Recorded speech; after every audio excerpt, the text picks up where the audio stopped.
मैं खुद जाता हूँ सीबीएसई इवोल्यूशन में। मेरा अपना पर्सनल एक्सपीरियंस है सीबीएसई इवोल्यूशन का। असलियत क्या है, इवोल्यूशन कैसे किया जाता है सीबीएसई में, मैं आज शेयर करने जा रहा हूँ अपना पर्सनल एक्सपीरियंस। हाय एवरीवन, आज एक ऐसा मीथ को क्लियर करने जा रहा हूँ जो मीथ बच्चों का कॉन्फिडेंस सीरियसली डैमेज कर सकता है।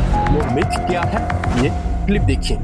उन सभी के पास एक आंसर की होती है जो कि सीबीएसई भेजता है। क्या टीचर अपना दिमाग लगाते हैं नोटबुक चेक करते टाइम? मैं अगर आपसे कहूं नहीं, तो क्या आप शॉक होगे? हाँ भैया, शॉक हो जाएंगे। तो शॉक हो, क्योंकि टीचर अपना दिमाग नहीं लगाते हैं। कौन है ये लोग, कहां से आते हैं? ऐसी स्टेटमेंट बिल्कुल गलत है। क्यों गलत बोल रहा हूँ, ये वीडियो देखने से पता चलेगा। मैं खुद जाता हूँ सीबीएसई इवोल्यूशन में। मेरा अपना पर्सनल एक्सपीरियंस है सीबीएसई इवोल्यूशन का। असलियत क्या है, इवोल्यूशन कैसे किया जाता है सीबीएसई में, मैं आज शेयर करने जा रहा हूँ अपना पर्सनल एक्सपीरियंस। तो बने रहिए वीडियो में अगर पूरी सच्चाई जानना है तो।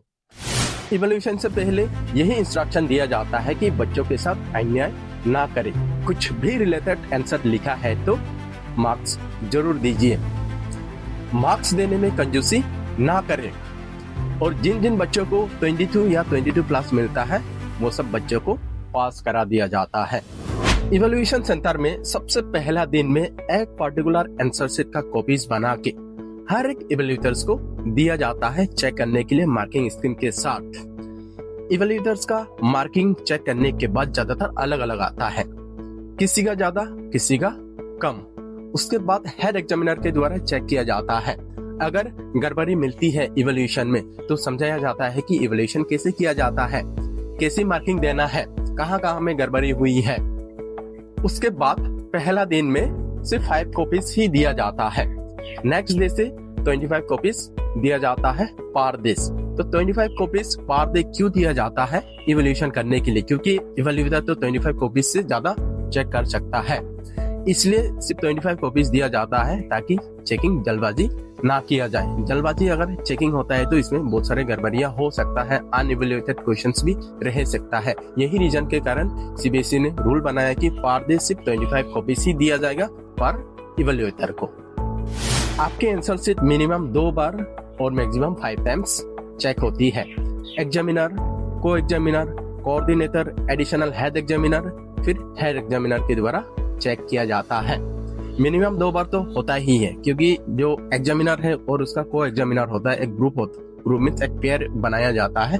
फिर वो दोनों के बीच में सेम आंसर शीट का क्रॉस चेकिंग किया जाता है। फिर उसके बाद कोऑर्डिनेटर के द्वारा 20% आंसर शीट चेक किया जाता है। फिर उसके बाद असिस्टेंट हेड एग्जामिनर के द्वारा 20%, क्योंकि एक असिस्टेंट हेड एग्जामिनर के अंदर में 4 इवैल्यूएटर्स होते हैं। फिर उसके बाद हेड एग्जामिनर के द्वारा असिस्टेंट हेड एग्जामिनर का 10% आंसर शीट चेकिंग किया जाता है। और वो सब आंसर शीट का ज्यादातर चेकिंग होता है जो बच्चा फेल हो रहा है या तो 1-2 मार्क्स के लिए, कुछ मार्क्स के लिए फेल हो रहे तो उसका अच्छे से चेक किया जाता है। ये कोऑर्डिनेटर हो, एडिशनल हेड एग्जामिनर हो या हेड एग्जामिनर के द्वारा, या तो उन बच्चों का आंसर शीट का चेकिंग किया जाता है 4 to 5 टाइम्स जो बच्चा का परसेंटेज ये 96 या तो 97% का ऊपर होता है। फिर पूरा चेकिंग कंप्लीट होने के बाद ही ये कंफर्म किया जाता है कि यस, ये बच्चों को इतना परसेंटेज मार्क्स दिया जाए। अब रही बात मार्किंग स्कीम की, मैं शेयर करता हूँ अपना पर्सनल एक्सपीरियंस। मार्किंग स्कीम एक एक्सपेक्टेड आंसर होता है सीबीएसई का, जो काम करती है एक गाइड की तरह। बच्चों का आंसर, स्पेशली डिस्क्रिप्टिव आंसर, कभी भी एग्जैक्ट मार्किंग स्कीम का जैसा नहीं होता है, बट जो मल्टीपल चॉइस क्वेश्चंस होते हैं वो सब एग्जैक्ट होना पड़ेगा मार्किंग स्कीम जैसा, उससे रिलेटेड होता है तब भी मार्क्स दिया जाता है। तो इवैल्यूएटर्स अपना दिमाग यूज करके मार्किंग करते हैं, क्योंकि इवैल्यूएटर्स को मालूम है सही आंसर, बट आंसर बिल्कुल सही आंसर से रिलेटेड नहीं होगा तो वो आंसर गलत हो जाएगा। जो सही आंसर है वही दिया रहता है मार्किंग स्कीम में।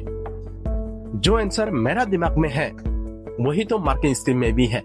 तो मार्किंग स्कीम ज्यादातर पार्ट मार्किंग के लिए ही देखा जाता है। अगर कुछ कंफ्यूजन होता है इवैल्यूएटर्स में आंसर को लेके, तब मार्किंग स्कीम का हेल्प लिया जाता है।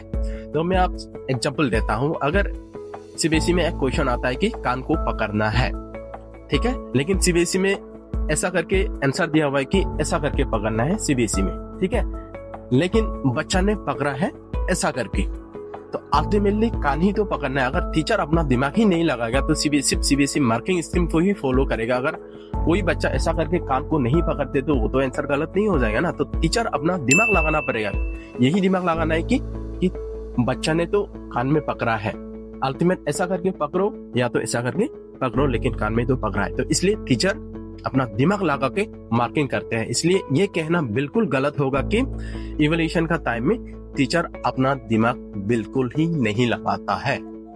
ऐसे स्टेटमेंट्स का स्टूडेंट्स पर बहुत नेगेटिव इम्पैक्ट पड़ता है, जैसे ट्रस्ट ब्रेक हो जाता है, स्टूडेंट्स को लगने लगता है कि इवैल्यूएशन फेयर नहीं होता और इससे पूरा कॉन्फिडेंस हिल जाता है बच्चों का। स्टूडेंट्स का मोटिवेशन गिर जाती है। अगर स्टूडेंट्स को लग जाए कि टीचर्स सीरियसली इवैल्यूएट नहीं करते तो वो सोचते हैं कि मार्क्स तो लाख से मिलते हैं, मेहनत क्यों करें। मिसअंडरस्टैंडिंग ग्रो हो जाती है। स्टूडेंट्स मार्किंग स्कीम को एक मैकेनिकल चेकलिस्ट समझने लगता है, जबकि वो एक्चुअली डिटेल्ड गाइडलाइंस होती है। इस रॉन्ग थिंकिंग की वजह से उनका आंसर राइटिंग वीक हो जाता है। स्टूडेंट टीचर रिस्पेक्ट कम हो जाती है। ऐसा स्टेटमेंट से लगता है कि टीचर्स काम लाइटली लेते हैं, जबकि रियलिटी में उनको ट्रेनिंग, मॉडरेशन और स्ट्रिक्ट गाइडलाइंस फॉलो करने होते हैं। और सबसे इम्पोर्टेंट, एग्जाम एंजाइटी बढ़ जाती है। स्टूडेंट्स कंफ्यूज हो जाते हैं कि उनका पेपर सही चेक होगा या नहीं, जो उनकी मेंटल हेल्थ और फोकस को अफेक्ट करता है। इवैल्यूएशन करने के लिए टीचर का दिमाग बहुत जरूरी है, क्योंकि सब्जेक्ट स्पेशलिस्ट टीचर को ही मालूम होता है कि आंसर जो सही आंसर क्या होता है। अगर टीचर का दिमाग जरूरत ही ना पड़ता तो सीबीएसई सब्जेक्ट स्पेशलिस्ट को कभी भी अपॉइंट नहीं करता इवैल्यूएशन के लिए। फॉर एग्जांपल इकोनॉमिक्स का पेपर इवैल्यूएट करने के लिए किसी भी इंडिविजुअल को हायर करना था। क्यों? क्योंकि वो इंडिविजुअल भी आराम से आपका पेपर चेक कर सकता है, क्योंकि सामने में तो मार्किंग स्कीम है, क्योंकि आपको तो मार्किंग स्कीम से ही तो देख देख के सही आंसर देना है, राइट देना है। मार्किंग स्कीम जैसा हुआ तो राइट है, मार्किंग स्कीम जैसा नहीं हुआ तो रॉन्ग है। इसलिए ये सब स्टेटमेंट्स रियली गलत है। ये सब स्टेटमेंट्स का रियली बच्चों पर रियली बहुत ही नेगेटिव इम्पैक्ट पड़ता है। ऐसा स्टेटमेंट्स देने से पहले 10 बार सोचना चाहिए कि ऐसा स्टेटमेंट से बच्चों पर क्या इफेक्ट पड़ेगा। So dear friends and students, जो लोग बोलते हैं कि टीचर दिमाग नहीं लगाते हैं चेकिंग में, ऐसी बातें सिर्फ मिस इन्फॉर्मेशन क्रिएट करती है।